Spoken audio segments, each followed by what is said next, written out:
The CoinDesk Spotlight is brought to you by Nexo, the place to earn on Bitcoin, Ethereum, and more. Whatever your opinions on cryptocurrencies, the fact remains that they are becoming a more important part of the payments world. So said our next guest 6 months ago when he unveiled ambitious plans for his company to support crypto. We're not talking about an upstart in the industry. We're talking about Mastercard, the card network with nearly 1 billion users and over 30 million supported merchants worldwide. Executive Vice President of Blockchain, Raj Dhamodharan, joins us now, along with Walter Hessert, Head of Strategy at Paxos, Mastercard's partner in this new project. Welcome, Raj and Walter. Thanks for having me. Nice to be here. So let's just start off with the most basic question. Could you just tell us a little bit about what Mastercard and Paxos are doing in the crypto world? Just give us a really simple, easy to understand explanation of how you guys are getting into crypto. Yeah, thanks for having me. And absolutely. So Mastercard is all about choice and providing choice to consumers and partners as they find different ways to get paid as well as pay. So Mastercard has this crypto card program that enables consumers to access their digital crypto holdings that's held at wallet providers. We've had this program for a while. Now, this partnership that we're talking about really is about letting the partners who power those crypto card programs to pay their settlement using a new mechanism. We'll unpack that a little bit later, but this is really about providing choice to the players so that they can stay crypto native, and Paxos has been a key part of enabling that. Thank you, Raj. Just one quick follow-up question on that. We just talked about how Bitcoin has crossed $50,000. Bitcoin is, a deflationary currency. There's only ever going to be 21 million. So for that reason, a lot of people like to buy Bitcoin and just hold it and just wait for it to go up. So given that your model is based on actually spending cryptocurrency, do you see any tension there? Like, how do you get people to actually spend cryptocurrency, and why would they? Yeah, look, we're not looking to ask people to spend cryptocurrency. This is really about choice, right? So the consumers have wallets, and if they want to buy and hold, it's their choice. If they want to trade, if they want to provide quick access to different cryptocurrencies that are out there, crypto card program provides a choice. It's really having the utility and access and ability to spend at millions and millions of merchant locations around the world in a safe, simple manner. That's what this is about. So, Raj, crypto was created to be a peer-to-peer payment system when Bitcoin was created, and it's something that was supposed to circumvent intermediaries like Mastercard, like banks, like Visa, etc. So, what is it that you guys are doing that crypto doesn't do right now? And that's also a question too for Walter. Yeah, it's a great question. Mastercard today has billions of cards in the ecosystem and millions of merchants around the world. And it provides a safe, simple way to access the entire payment system. So that infrastructure is used by consumers around the world, billions of cards, credit cards, and debit cards issued around the world. It's really about providing that safe way to transact.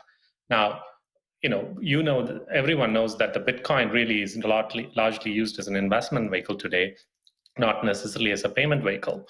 So our network is about payment, and it's the best way to get paid as well as pay consumers as well as merchants around the world.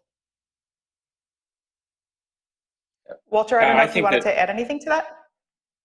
Yeah, I think that it's an important role that Mastercard can play here, clearly. And as you mentioned at the beginning, they have 30 million merchants, they have 1 billion customers, and that is a huge network built in a brand that a lot of customers really trust. They trust with their financial cards, they trust with their payments, etc. And for Mastercard to be able to make this functionality available in that network allows the efficiency and all of the benefits of this technology to be available to that network. And so it's a really exciting step forward, I would say, for the cryptocurrency and blockchain space, but very much for Mastercard, because now Mastercard can start to apply that brand and that trust and everything that it has done to serve those customers now onto the cryptocurrency ecosystem, make it easy for those customers to transact and use their balances held in digital assets for payments. So, Walter, I just want to push you a little bit on that because you're from the crypto world. And, as you know, you keep using the word trust, but cryptocurrency was actually invented to be a trustless currency, right? That's the whole idea, that you don't need an intermediary, you don't need a third party, you don't need this trusted entity, like a bank or Mastercard. So I guess it just sort of doubles down on the question of, is this sort of like in some way against the principles on which cryptocurrency was created? Well, I think if you look at the way that most people are using cryptocurrency today, a lot of them are still trusting entities and companies. They're holding their assets in wallets that are hosted by companies. They're holding and trading their assets in exchanges. And they're doing that because it provides a user interface and a layer of trust that's really accessible to the general public.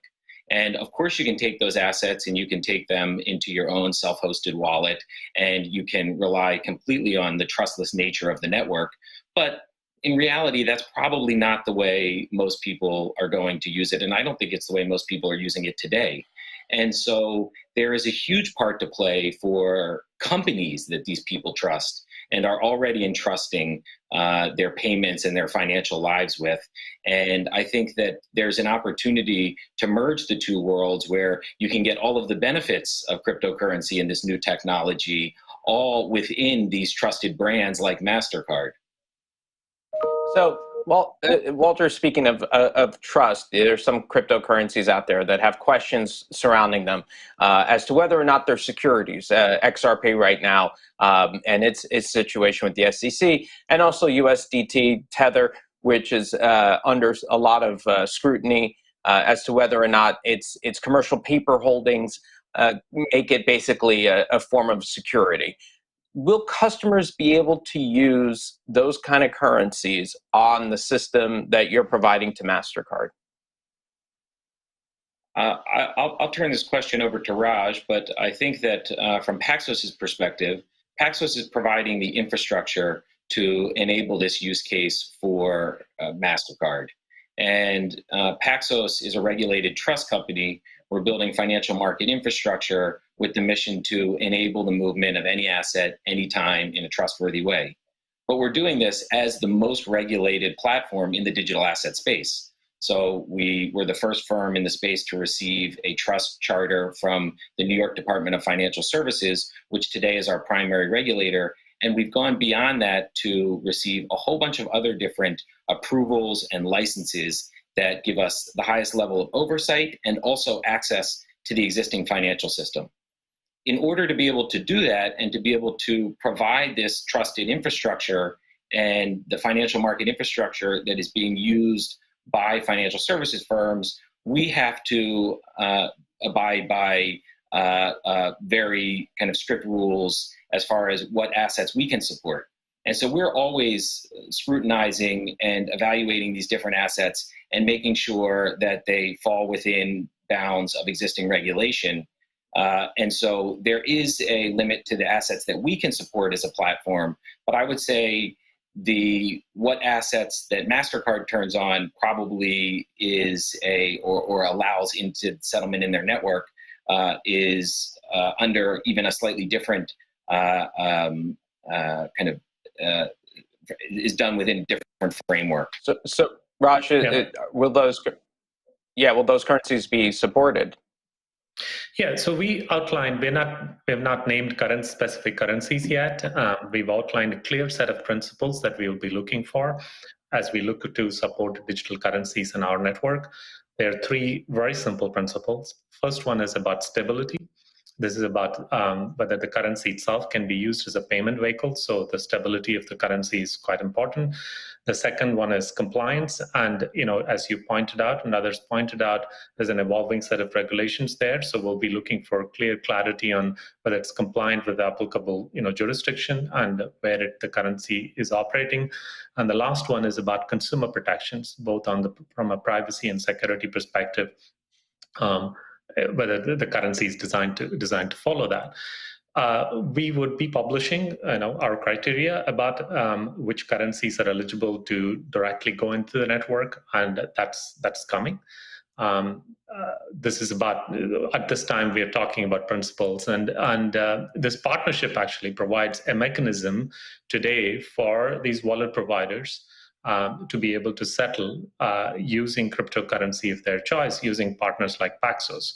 So we believe this is a clear way to add the value to the wallet side of the equation while we are continuing to look at the broad support across the board.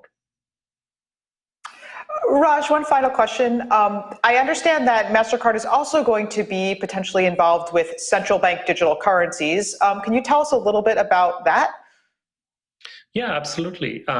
Governments around the world, as you guys know, are exploring different design aspects of central bank digital currencies. So last year, we announced a virtual test platform for central banks to experiment many of these design choices, how the currency should be designed, how it should be distributed, what features, including programmability and other things, need to be there and to be rolled out. So this platform is available for licensed entities as well as governments to test and design the system. And we are at the core of it. If you look at what Mastercard is about a multi-rail platform allowing businesses and consumers to move value. So we have a card network, that's the most visible one. We also power ACH account-to-account networks around the world. We really look at this in that vein, in the sense that now governments can have another approach towards designing and deploying digital currencies. So will CBDCs make debit cards obsolete? So I'll give you an example. We have Bahamas has Sand Dollar, as many of you know. They've deployed, and one of the very first cards that are available that is based on CBDC is a Mastercard.